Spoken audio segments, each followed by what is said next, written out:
दरम्यान नाशिककरांना अर्थसंकल्पाकडून काय अपेक्षा आहेत तेही आपण पाहूया।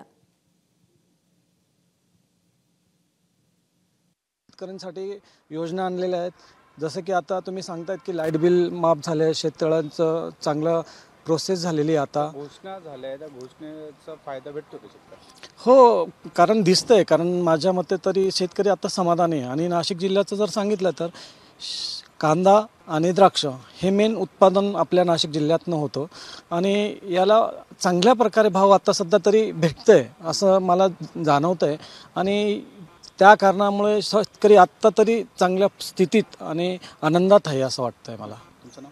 प्रवीण आहिरे। काय अपेक्षा काहीच नाही देत नाही, काय काय अपेक्षा काहीच नाही अपेक्षा आपण। आता मोदी सरकार आहे, परत राज्यात महायुती फडणवीस सरकार आहे, दोन्ही सरकार चांगली सरकार आहे, आपण चांगलं वाईट म्हणत नाही।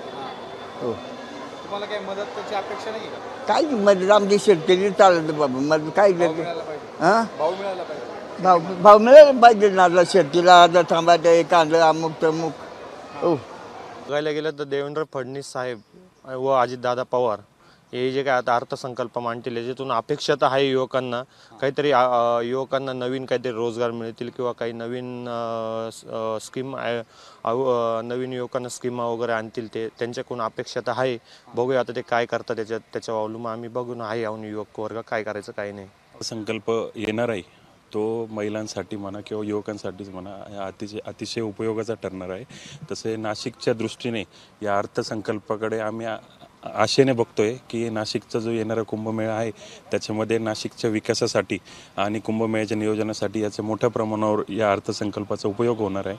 तुमच्या मदतीने सरकारपर्यंत ह्याच गोष्टी फक्त पोहोचवायच्या आहेत की शिक्षकांना पूर्ण मानधन द्या आणि पूर्ण गव्हर्नमेंट जॉबवरती त्यांना सर्व्हिस द्या, जेणेकरून ते त्यांचं 100% डेडिकेशन विद्यार्थ्यांना देतील। महिलांसाठी अजून काही योजना आणल्या पाहिजे, जसं की कॅरियरच्या संदर्भामध्ये, जसं MPSC असेल, UPSC असेल, या संदर्भात जास्तीत जास्त जनजागृती केली पाहिजे। गव्हर्नमेंट थ्रू जास्तीत जास्त योजना सुरू केल्या पाहिजे, हॉस्टेलची वगैरे व्यवस्था केली पाहिजे। सरकारने महागाई पण खूप केली आहे, तेल पण किराण्याचं पण वाढवलं आहे भाव, तर मग महिन्याचं काहीच नाही, गॅस टाकी पण वाढवलेली आहे। तर आता आम्हीच तर भाड्याने राहतोय घरात, आता एवढे 4 भाऊ आहेत, आम्ही कुटुंबामध्ये कोणी असं एकत्र राहत नाही, मग कोणी भाड्याने राहतं, आम्ही पण भाड्यानेच राहतोय। आणि हे 3 महिने लिंबू पाण्याचं सरबतचं 3 महिने चालतं, 4 महिने 3 महिने, बाकीच्या नंतर काय करायचं आम्ही पाण्या पावसाचं। ABP माझा, उघडा डोळे बघा नीट।